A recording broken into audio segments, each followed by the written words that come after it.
All right, so I'm excited to share digital marketing tips for everyone in here. So I know it'll be useful. By the end of the presentation, you'll pretty much understand how to really take advantage of all the digital marketing channels available to you and what to do and how to get started as well. So again, my background, worked at Google. I was pretty much one of the people that went around the country in educating small business owners on how to grow online using many Google tools, including Google Analytics, AdWords, Google+, and then eventually started my own business training organizations. I'm author of Digital Marketing for Results, How to Focus on What Matters. So first off is marketers must adapt. So I say that because this is an industry that's always changing, and digital marketing is always changing as well. Channels are always changing. Algorithms are always changing. Maybe 5 years ago, you could post something on Facebook, and you'll get a lot of likes. Now, you would have to change your strategy in order to get that many likes and engagement. So it's constantly changing. I would say always update how you're using your strategy, and update just to think about how your audience is behaving. How are your traffic to your site, how are they behaving when they get to your site? Always updating your knowledge about what's going on. And first off, I want to talk about how the fact that many people are using mobile devices more than ever. So whatever you do, you want to make sure that when your site comes up, somebody pulls up your social media profiles, that your site looks good on those different devices. And later on in this presentation, I'm going to show you exactly how to find out what devices people are using to get to your site. So look at this, 97% of people search online before making a purchase. So that's before they contact the salesperson. They want to do the research. They want to look at reviews. They want to see who this company is and are they credible. And so you want to be on the top of the search results when people type in transcription, core reporting, all these different types of keywords that people might type in. So I'm going to show you exactly what to do and what to look for when it comes to ranking higher on Google and other search engines. So 4 billion searches yesterday, today, tomorrow. And 85% of clicks come from organic content. So that means that people go to Google and they go to Yahoo, and yes, they see the advertisements on the top of those search engines, but they rather click on the results underneath those ads because it's more trustworthy. And for some reason, if they were able to get on the first page organically, that gives you credibility. So of course, you always want to be on the first page, maybe the second page. Right? And one of the key tools, Google Webmaster Tools, and also Google AdWords Keyword Planner, you can write that down, Keyword Planner. This will show you exactly how many people are searching for certain words. So it's important to understand you don't want to do any guesswork. One of the things I like about digital marketing is the fact that everything is out there for us. Information about our competitors, information about our customers. We can know what people are typing in. We'll know how many times they're typing that in throughout the month. So you don't have to guess. You want to use these tools and make sure you're using the right terms, right phrases, and really go after the target audience. So when it comes to ranking your content higher on Google, everybody uses Google, everybody uses search engines. Even our social media platforms, they're either a search engine right now or they're turning into a search engine. Sometimes we go to Facebook, we search stuff. Sometimes we go to Twitter, TikTok. Many of the younger generation, they're using TikTok to search stuff as well. And so in Google, still popular as well. So think about when it comes to your website, make sure you have fresh content. I tell many businesses this, and it's really simple. Just update your site each week. And when I say update, I mean this could be a blog post. This could be a couple sentences on your About page. This could be pictures. Update your site so you have fresh content so Google knows that, yes, the site is still in business. So updating your site and also putting content such as blogs and other links on your site as well can pay off. And I'm going to go into more detail about that too. So Google versus Bing versus Yahoo versus Siri versus Twitter, right? Facebook, all right? So again, it's a search engine. So Google is still the top search engine that brings up websites. And of course, you have the the Bing, the Yahoo, you have all these other ones. But can anybody name any of the last 2 search engines that are bringing up traffic? Can anybody name whoever gets it right gets a free trip to Houston, Texas. Nah, just kidding. You don't get a free trip to Houston, but yeah, yes. TikTok. No, the ones that bring up websites. So search engines that bring up websites. Any of the last 2? Bing and Yahoo. No, there's 2 more after this. No, those are browsers. So, it starts with A. It starts with A. There you go. AOL, and there's another one. It starts with A. So no free trip to Houston for anybody. No? It is Ask. And lastly, AOL. Does anybody still have an AOL email address? Don't be ashamed. You can raise your hand. All right. A couple, okay. Some people, okay. All right. Oh, okay, great. So again, this is information you want to know because you want to make sure that you're ranking well on these search engines, the top search engines at least. And same thing for the other platforms. Know what platforms have the most traffic. Know what platforms have your audience in them as well. So people always ask me, well, how do I know what platform to use? How do I know what search engine to really focus on? Think about what your key audience is using. Right? You know you're desperate for an answer when you go to the second page of Google. Anybody agree? Right? So you want to be on the first page, and then preferably when you get on the first page, you want to be on the top 5 results. So I did some research for you. All right, so this is a tool. It's called Google Trends. So I highly recommend it. It'll tell you what words and phrases are trending at the moment. So remember I told you earlier, there's no guesswork that you should do. You want to know exactly what people are searching in, what people are talking about. So for example, I typed in what's more popular right now, court reporting or the term court reporter. And court reporter was more popular at the moment. So what does that tell you? That tells you when in your content, maybe it's social media or your website, you might want to use the word court reporter more than court reporting. And so that's what people are typing in. So if you do that, then more people would come to your site because guess what? You're using exactly what people are typing in and you're knowing your audience a little bit better. And you can do this for many other keywords as well. And this site right here, as far as search engines, this is something that I saw online when I was doing some research. And notice what they're doing here.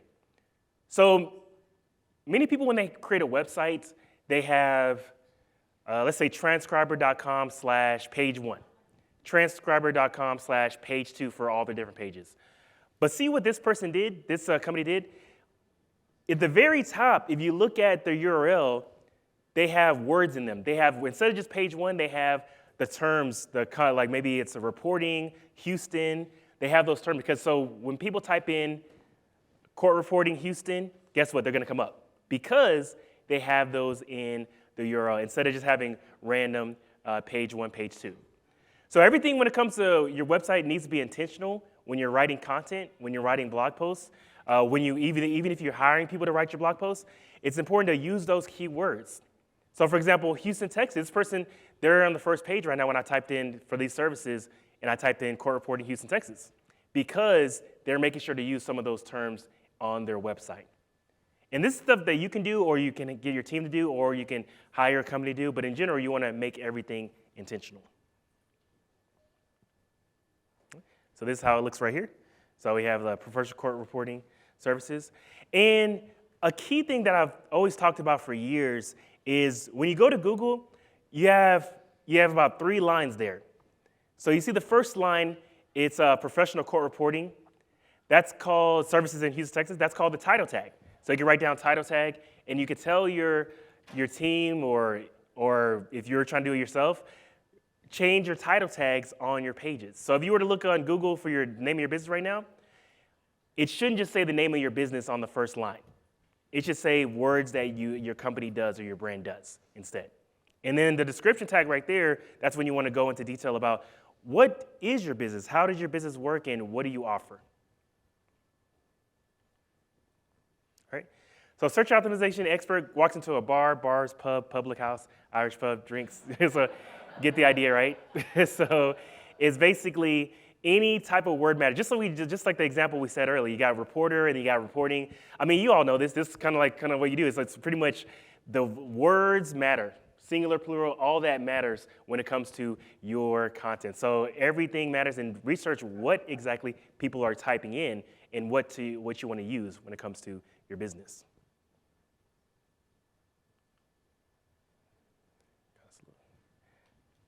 All right. So more pages, more links, more keywords. So you've heard the term less is more, but when it comes to online marketing, you always want to think about more of the pages. So the more pages you have, the more likely Google's going to find you. The more keywords you have, the better. And of course, you don't want to have a whole bunch of keywords just on a list of a page, but you want to make sure you have more content. So one thing that I do for our businesses is I go in every week and I just add a couple sentences to my old blog posts or my old about pages or my sites in general. Just add a few sentences, add a few links. For example, so let's say, for example, you're doing an event and you're part of an event and your website is mentioned on that event page. You can easily ask them like, hey, can you please put my link to my website on your webpage? That's going to be a huge help, especially if that website has been around for a long time. So links, adding links and keywords.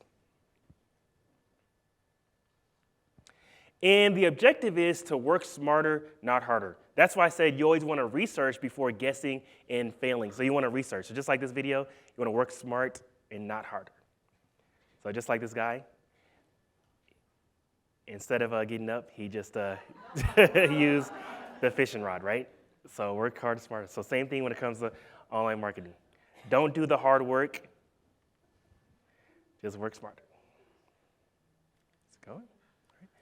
Anybody have Google reviews now? Google reviews on their business? Okay, some of you. Anybody leave Google reviews? I read them. You read them? Okay, you read them. All right. So they say if a customer has a bad experience, they're way more likely to leave a negative review, right?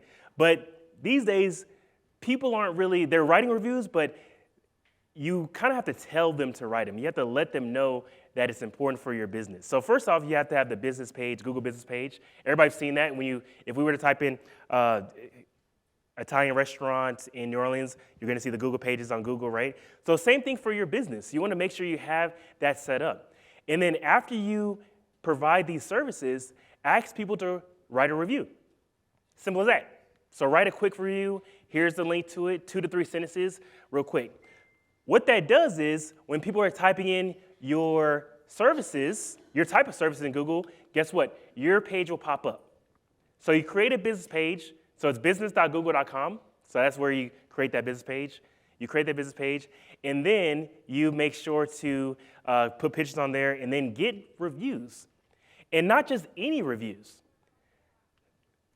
Reviews that signify how your business did.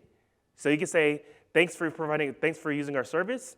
Can you please write a review about our customer service? Or please write a review on the specific service, maybe it's transcribing, court reporting, or anything that you gain from our business. Because right now, what Google's doing is they are ranking content higher based off of the words that people are using in their reviews.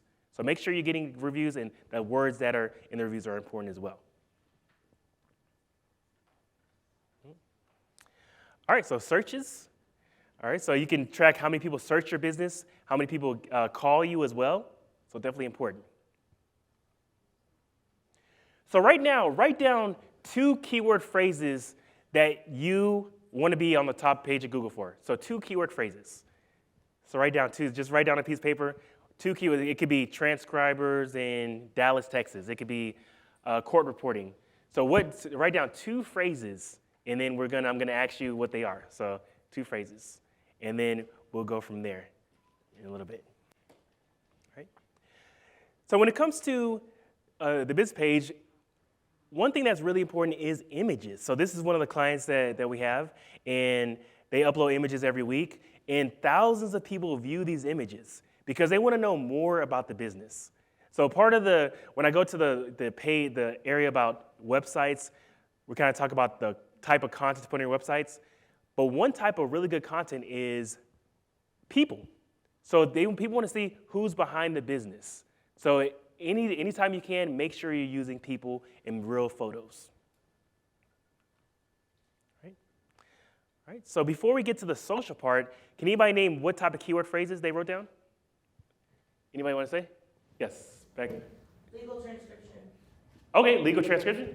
All right, yes. Court reporting in Indiana. Okay, court reporting in Indiana. Okay, so we got legal transcription. That's probably like a broad general term, and we got the localized terms. And I would recommend you do both. So you have the general terms, and you have the ones that are specific to your city, because guess what? People in your city sometimes want to work with people in your city. So sometimes when people reach out to me, I didn't realize until a couple years ago, but if a conference is happening in Houston, Texas, and they happen to live in Houston, Texas, they might type in internet marketing speaker in Houston. And so that's what I realized that that's a good idea. Whether you're national, international, local, you still want to utilize and target some of those actual local keywords. Anybody else? Anybody else? What keyword did you? Yes. Honest lawyer. Honest lawyer? Yeah. Okay. Is that okay?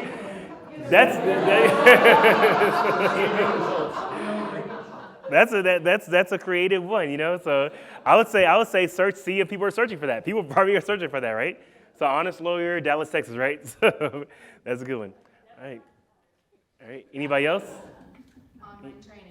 Online training, okay. So you want to make sure that's a little bit more detailed as far as like what type of training, and then is it international, global, national, but it could be, what kind of training is it? Digital reporting and legal transcription. Oh, we got it. So digital reporting training, that might be it. And that's a unique situation because those more detailed keywords, she can make a YouTube video about. And then the small amount of people that are searching for that, guess what? They might be paying customers because she's using those detailed keywords on our website or on your YouTube videos as well. Right? Anybody else? Keyboarding. Keyboarding, okay. So what type of services are, what kind of service is that? Text expansion. Okay, text, okay, yeah. Yeah, so that's a word as well, right? So definitely. So all these words that you're mentioning, make sure, let's say you hire a blog person to write a blog on your site, make sure you're letting them know, hey, these are the words that we are working on, and make sure you're implementing some of these words into the content as well, right? Social.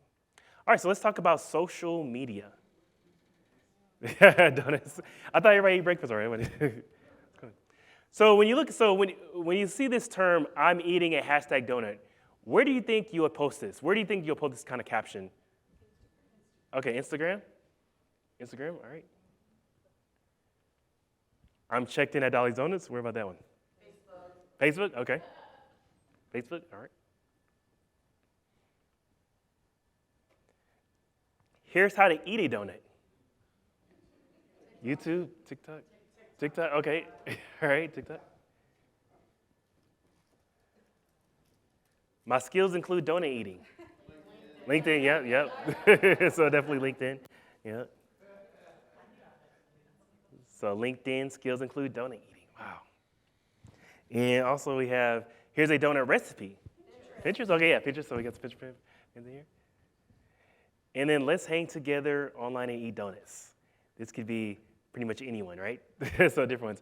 So I put these slides up there because each social media platform, there's a reason for that platform, and there's a way you want to communicate on that platform. And many of them look the same these days, but it's a slightly different now. It's slightly TikTok, of course, it's vertical video. Our Twitter is more conversational. LinkedIn is more professional. Our Facebook is personal/business, right? So think about the platforms that you're on. Understand the reason behind the platform and how people interact versus just posting the same exact content across all the different platforms, right? So there's a reason for each type of platform. So be ready. So first thing, so it's interesting how the first part of this presentation, I talked about search engines. Now we're talking about social media, and search is still involved. So if I went to LinkedIn when I was creating this presentation, and I typed in transcription services, and guess what? Even though the platform's on LinkedIn, you still want to put some of this content on your business page and your personal page as well. So if you have a LinkedIn personal page, make sure you're filling out all the details. So for example, your summary of the LinkedIn profile, your job description. So don't just put the job description there and don't just have one sentence as your skills in your summary. Make sure you fill it out. I would say a couple paragraphs for your summary, a paragraph for each job.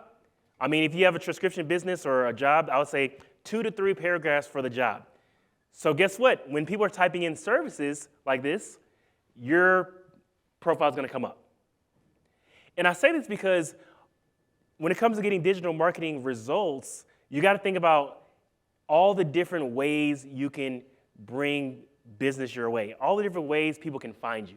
So for example, you want to be found on Google when people type in Google. You want to be found on LinkedIn. You want to be found on social media platforms. You want to be found on all these other platforms. So you want to make sure you're implementing these tactics across the board, right? And so even with LinkedIn, if you notice, you want to make sure you have those keywords in your title.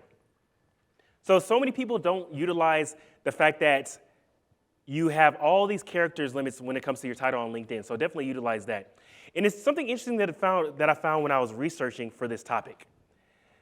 The fact that there's not that many businesses really taking advantage of these tips on LinkedIn, on Instagram, on Google. So what that means is there's a huge opportunity for you. So if you implement some of these tips within a couple weeks, then you could be on the top page, for example, for these pages. So for example, if you look at right here, they have keywords in there, but they haven't really filled out their profile. But so if you go and do that literally today, tomorrow, you might be on the first page when it comes to LinkedIn. Right? So I remember years ago when I first got into marketing, one of my jobs was just like a marketing specialist at a local business. And part of the business included like a local nonprofit. And this nonprofit only had about 100 members. And eventually, we were able to be on the first page for keywords that other bigger organizations, nonprofits, were not able to attain because we were utilizing some of these tactics. Right? Even in Instagram. So you go to Instagram, you type in core reporting transcription, profiles come up. So set up an Instagram page and make sure you have those keywords in your summary. Simple as that. Because you never know when you're going to get the business or where you're going to get the business from. So just putting your links in there, putting your description of where you what type of work you do, and some of the keywords as well. So again, I did some research for you, right? So all-hashtags.com. So you can write that down, all-hashtags.com. That's where you can find you can find hashtags for your business. All you gotta do is type in a word, and it'll have a list of different hashtags that you can use. And these hashtags, this is what you want to use when you're posting on content such as TikTok or Instagram, because this is how you get found. So if I go to Instagram and I'm in New Orleans, I might type in transcription services New Orleans, and your content is going to come up if you use some of those hashtags. So making sure that you have some of that in each of your posts. And the good thing about this is you can easily track all of this. You can track how many people see your content through hashtags, how many people clicked on your website. So all that information is available, just like I mentioned earlier. Right? So let's think about what type of content to post. So basically, let me ask you this. What type of content do you currently post on social media? No content? Nothing? When's the last time you posted? Last year, maybe? All right. So in general, when you think about content, think about entertaining content, educational content, and sales content. So different types of content. It's just like the presentation that I do is this entertaining, education, and promotion. So think about this. So one is a testimonial. So I'm sure everybody in here has good testimonials from people that they've worked with, people that they did business with or did business for. Why not create a graphic specifically for the testimonial and then post that online? Yeah, you can post on your website, but you want to let people know that you're doing a good job. And I think that's the tricky part about social media is the fact that you have to build trust over time. You know, if you post something today, you start an Instagram account today and you post, you're probably not going to get new business right away, 24 hours.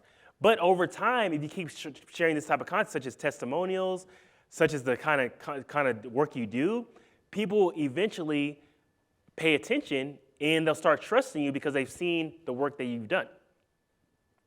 And a simple graphic like this can be made in Canva. Anybody use Canva? Canva, or you can hire somebody to do create the graphics for you. So it's easily able to done. It's just about creating it and making sure that you're posting and letting people know what you do. So the best Zoom meetings, hosts, can you hear me okay? Everyone know? Hosts, let's just reschedule. Everyone great, right?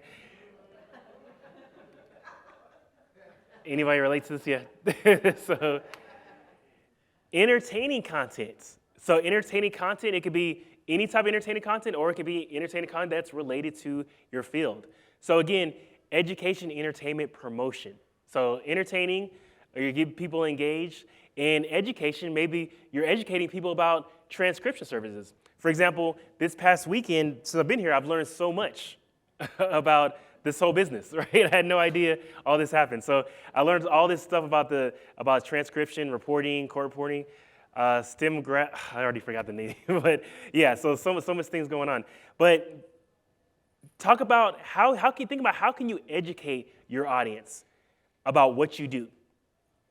So for example, in a small business example, if a dentist is posting something on social media and they say, here's 5 ways to keep your teeth clean for the new year. Guess what? They might not be able to get business after people see that post the next day, but guess what? A year later, when somebody has a toothache, they're probably going to remember the dentist that's been giving them tips all these years or all these months. So providing information to them can be helpful. When it's been 30 minutes and the witness can't figure out how to use Zoom, right? So again, entertaining content that people see, you can share it and then have it connect with your audience and get views. And even Facebook, even groups, you can create a group for your brand as well. So groups are popular because once you create a group, when you post, pretty much everybody sees the post. That's another way to grow your brand as well. So Facebook groups, right? Of course, Facebook pages are great, but Facebook groups are good too. Information. So let me ask you this. What type of information can you share with your audience? What type of key information that you wish that you think your audience needs to know? Anybody want to say? What type of information? New laws, maybe? All right, new laws, or how to choose a person that's doing your transcription reporting, right? So what to look for. So all those are keys that can help you grow your brand and gain confidence and trust over time.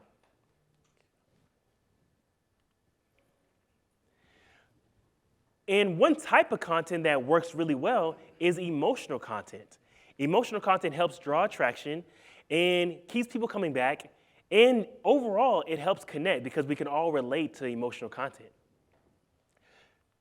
For example, this is a graph that shows all the type of emotional content that we engage in. I mean, all of us in here have probably seen a viral YouTube video or a video that's posted on Facebook and we shared it and it was entertaining, right? So all laughter, amusement, right? So entertaining, emotional content. I told you yesterday about how whenever I post myself, I don't get that much likes, but when I post family pictures, it gets a lot of likes. So emotional content that engages. And when it comes to emotional content, think about all the days, all the popular days during the year, Mother's Day, or Father's Day. How can you tie that into the content that you're posting on social media so you can get more engagement? Because, for example, Mother's Day, everybody's going to be talking about it during Mother's Day. Post content that relates to Mother's Day, or it could just be Happy Mother's Day and post something that's engaging, right? So engage content and make sure it's connecting. Right? So whenever we start out in maybe start a business or we're in a company and we start a project, we want to make sure that we succeed. We want to make sure that our hard work is going to pay off. So that's what this person did in Texas. He finally started his donut shop. And he was happy and excited about it. But something happened on the grand opening. Nobody showed up. Some people are laughing, but it sounds kind of sad to me, right? Nobody showed up. And so Of course, it was an emotional day, and his son was there with him as well. And his son thought to himself, wow, let me just take a picture of this empty parking lot, empty donut shop. And he posted on Twitter, he said, my dad is sad because no one is coming to his donut shop. Just the emotional post, right? This post got over 70,000 likes, shared by thousands of people. And by the end of the day, they sold out. Sold out of donuts. Twitter executives came by. All right, people from around the state came by to buy the donuts. And this happened because he wasn't just trying to brag about how things were going, if they were going great and they were selling donuts when they really weren't. They were trying to have an emotional connection that really connected with their audience. And this is what happens when you connect emotionally. And he gave a reason. And a reason. There we go. I gave a reason. Yep. Use that big concept. Gave a reason. Yep. So sold out, and people came in. So definitely use emotional content for the better. Right. So what time do you currently post on social media? Or do you not post at all, I guess, right? So it doesn't matter. It doesn't really matter what time to post. All right, so let's talk about the best times to post.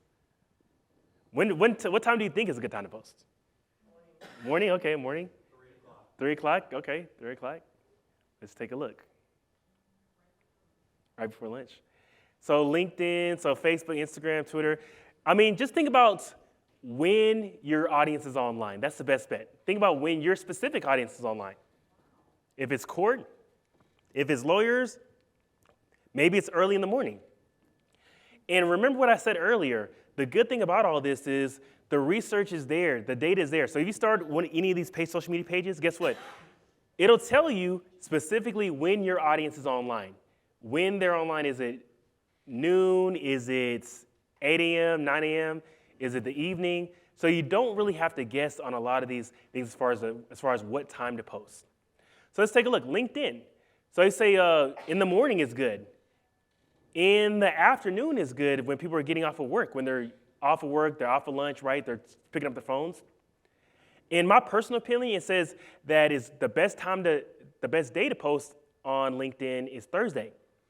And my personal opinion is by Thursday, everybody's fed up with their jobs and they're on LinkedIn looking for other jobs. So that's my personal opinion, but that's what you're saying.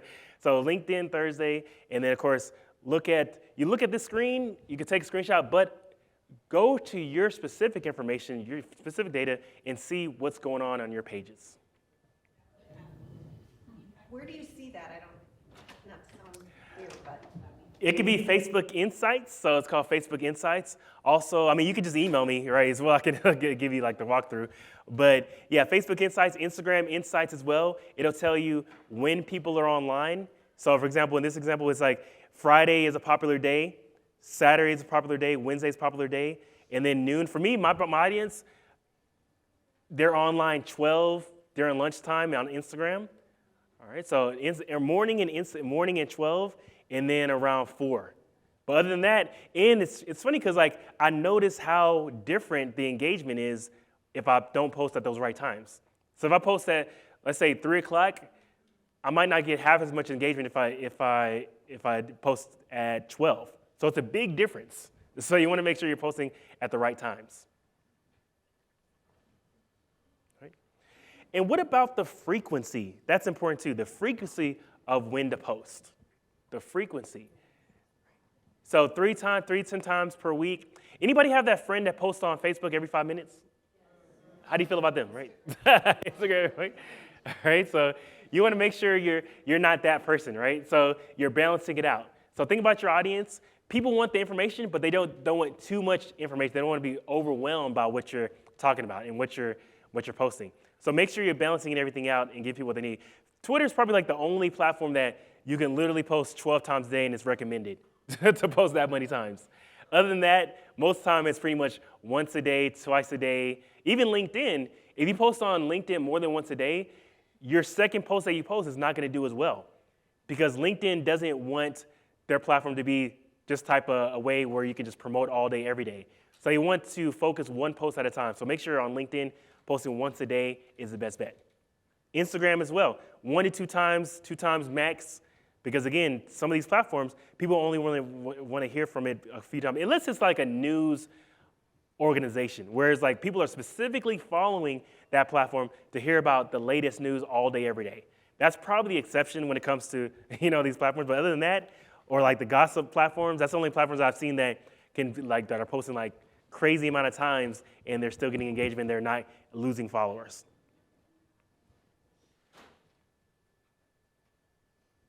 Right? So prioritizing what's matters. So think about likes, comments, and shares. So think of these key areas right here because that's what gets more engagement. So even on LinkedIn, so comments way more than likes. So trying to get the most comments. That's why whenever I post, sometimes I ask questions. So I ask some questions. I say, what do you think about this? What is your opinion on this and that? And then you'll get a lot of new people that you probably didn't or weren't aware of people following you. You'll get that engagement and you'll get more people interested. And your posts will be more likely to show up on the feed following that day. Right?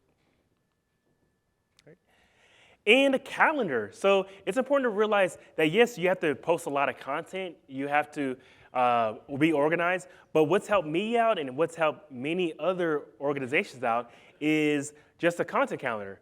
So planning out what you're going to be posting for the next week or the next 2 weeks or the next 30 days. So either way, you want to make sure that you are planning out. So what this does is it prevents you from sitting on a Friday afternoon and wondering what to post because you haven't posted for 2 weeks or 1 week. So just planning out, that's the best bet you can do. So when it comes to just being organized. All right, so we talked about search engines, we talked about social media, but let's go into kind of detail about your actual website and kind of like how to make sure it's attractive for new visitors. So what do they see? So we've been using our website for years maybe, and we kind of understand what our site looks like, but how does a new visitor see our site? All right, so is it visually impacting? Can they really connect? Right when they get to the site, do they understand what to do, what to click on, where to go on your website? What is the call to action? So for example, this example is Disney website. The green button stands out, and look at the picture. Happy faces, smiling faces, right? So people, again, helps with that connection. Emotional picture, power words. You can look up power words on Google easily. And credibility. So this is one of my clients. We looked at their page, and they wanted to improve their presence.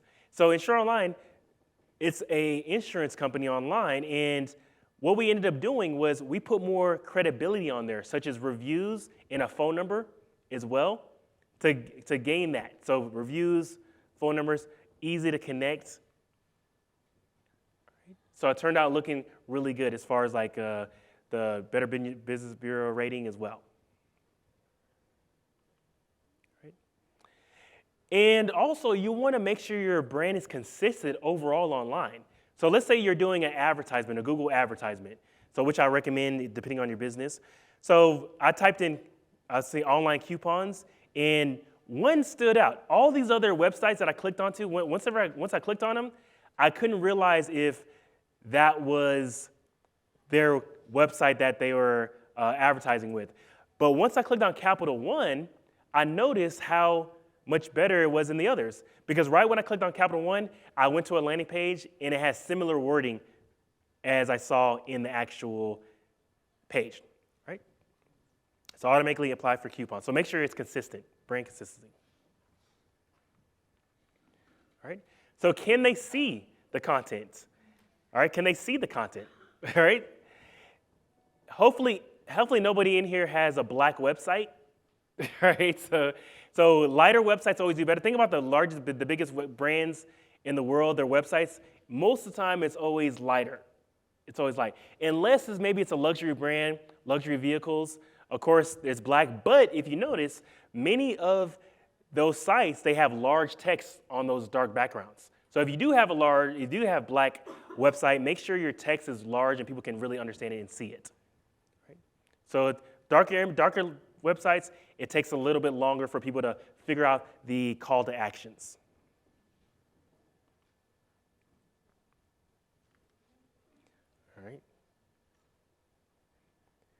So what we see here is we have an orange circle around. Then we got blue circle, and then we got another orange circle. So it looks like the orange circle on the left is a little bit larger, but in fact, it's the same size. It's just this matter of like what's around these orange circles. As you can see, it's the same size. And this happens because the surroundings. So for example, on one side, you have a circle surrounded by smaller items, and on the other side, you have a circle surrounded by larger items. But the idea is, on your website, think about what the call to action is. And in the call to action, you want to make sure there's smaller items surrounding it versus large items. So you want to make sure you know where the call to action is. People that come to your site, they understand where the call to action is, and they can take advantage, and they know exactly what to click. All right? So you want to make sure people know exactly where to go. Let me ask you this. What direction is this train going? This way? Towards us? Left, right? Towards us? Both? Yeah. So it could be you never really know, right? So you could be left, could be right. So it looks like nobody knows, right? Yeah. So some people say, well, where are that guys looking? And this is something you want to think about when it comes to your website. Are people seeing the same type of content? Are people consistently seeing the same type of content? If I see your website, do I think one thing? If somebody else sees your website, do they see the same thing I'm seeing? So being consistent and understanding what your website looks like and what needs to happen to make sure it's consistent among other people. And I think it's going to the right. So lastly, let's talk about tracking. So where's all your website traffic coming from, and how to take advantage of knowing where that traffic is coming from. Right? So a new tool, Google Analytics 4. You want to write this down. You want to make sure it's installed, because this tool will help you track all the traffic that's coming to your website. And not only that, but it's going to tell you the behavior, what pages they're going to, where they're dropping off at, how long they're spending on your website, and what type of engagements they're having. So for example, one key feature is the real time. So right now, if you go to this tool and you create it, it'll tell you exactly how many visitors are on your site right now. And some of you might be familiar with the old analytics, universal analytics, but this one is more advanced, and it kind of signifies how people are engaging on your site and the behaviors people are using. And the good thing about Google Analytics 4 is you can create audiences, you can create a lot of detail as far as reporting, exactly what you want to know as far as what cities people are coming from, what devices people are using. All that information can be tracked on Google Analytics 4. The previous version of this, you had to get a developer and put code on your website in order to track certain things. But this one, you could track PDF downloads. You could track if people play a video on your site or pause the video. You could track if people go to other sites that are outside of your site as well, outbound clicks. So I highly recommend you sign up for this, and it's a free tool as well. What is it again? Google Analytics 4. What was the last one? Google Analytics 4. Yeah, Google Analytics 4. So Google Analytics 4, and look at this. It even tells us what devices people are using. So devices in GA4. It tells us that people are using iPhones. It tells us that people are using Androids. It tells us what tablet people are using. It tells us what type of computer people are using. It even tells us if they're standing up or sitting down when they're using this tablet. Just kidding, doesn't tell you that. But you never know. You never know. Maybe in the future, right? Everybody was shocked, right? What's going on with technology? It's crazy. But it can tell you all the key information about the user that you need, such as where they're located, what device they're using, what they did on their device, like did they go to your home page, did they go to your contact page, when they dropped off. It'll tell you all that key information. All right, so it'll tell you from the time they got to your home page, what page they go to, and what did they do, and when do they drop off. So many exploration paths, so many behavior reports that you can use in Google S4, and definitely look into that. Just so you know, I've done 2-day presentations only on this tool. That's how much information is in here. But what I recommend is you figure out what is the most important reports that you can use, a dashboard, and then utilize that report and get those emails on a weekly basis so you don't have to log in and see it yourself and try to organize it.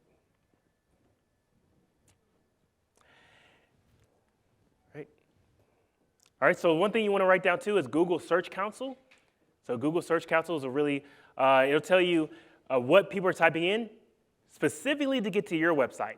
So this is a key tool. For example, if you think people are typing in transcription services in Denver, you'll find out from this tool that people are actually typing in transcriber services or court reporting services in Denver. And now you know that information, you can put that on your website, use those words in your blog posts as well.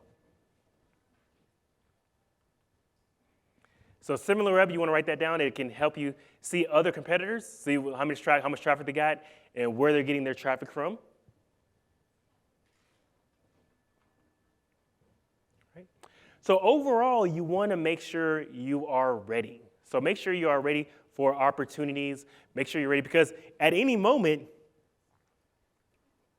business can change. I mean, we've seen how the pandemic is. We've seen how things can change overnight. And overnight, that's when other opportunities are available. But you want to be ready for those opportunities right now in case people start searching all of a sudden tomorrow or next week. So all these tips that I've talked about as far as like search engines and social media, do all that right now. So if there's a huge uptick in your business, then you're already ready versus trying to catch up and keep up with other people that already implemented some of these strategies. And remember to work smart and not hard, just like these pets. Run. As you can see, even the dogs know that you want to work smart, not hard. All right, so any questions so far about all this? Yes? I have a question. So I know when I search something, I feel like even if I say something, my phone knows it and it shows up. Yeah. And so I'm just wondering, like, I know I can do these things to promote the school or whatever, but how, I feel like it's more the person that's doing it and what they're Googling. Yeah, I get it, yep. How do you affect that? Oh yeah, so you can affect that. It's based off if people are signed into certain things. So for example, in your phone, you have settings that you can go to turn it off. As far as like if you want the apps to listen to you, like Pandora does it a lot, where they listen to a conversation and all that. But you can turn that off. But even with Google, you can't really affect it as much. You just got to know your audience more. But you always want to think about, well, there is a percentage of people that, let's say for instance, I'm in Houston and I'm searching for something. I'm going to get all the content that's in Houston. But that's not, but that's not always the case though. You don't want to, that might be like 50%, I don't know the specific data, but it's not everyone. So you want to have content out there, you want to put it on your website. Because again, like I said, you never know where people are coming from. It could be coming from California to search, or it could be from New York. So you always want to still put out the content out there. And then think about knowing your audience and knowing who the audience. If you know the audience a little bit more, then it'll help you to create the content. But utilize the Google Analytics 4, and it'll tell you more about what they're doing and who they are. Yeah. Any other questions? Yes. There's a lot of behind-the-scenes activity to keep these sites and post on these sites, keep the sites up and stuff.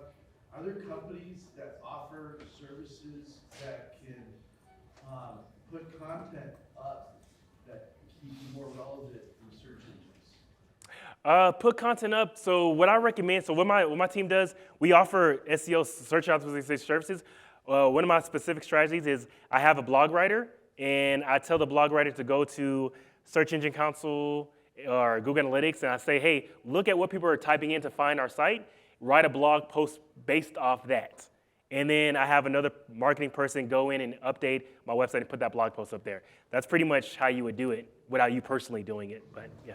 Yeah, it's hard to scale. Really. Yeah, that's what you gotta, mostly. With that type of stuff, there's no real automated system yet, but you wanna make sure you put people in place, like that can help you out with the writing aspect. Because I mean, everybody's busy, and you might not specialize in this, but so I recommend that, yes. Anybody else, any questions? So yes. I've never played with Google reviews except just to look for restaurants and stuff. Can you, if you're, I guess if it's my company, my business, can I delete negative comments? No, you can't delete. You have People to. can be spiteful, you know, let me go out there. You can respond. I would recommend like calling them and talking about figuring out what happened, and then having them remove it if you handle the situation offline. So that's what I recommend. Yep. All right. So I offer consulting. My company, what we do is we help with search engine optimization. We can help you get set up with all the stuff we talked about, analytics training or consulting, and also advisory as well. And if you scan this QR code, you'll get the book Digital Marketing Results. You'll scan it, and then you can get where to get it. And also, if you want to contact me, you can scan that other one, and then or email me as well if you need any information about what we talked about. And I'll be here with the rest of the books from yesterday, the Leading in a Virtual World book as well. But thanks for having me. Thanks.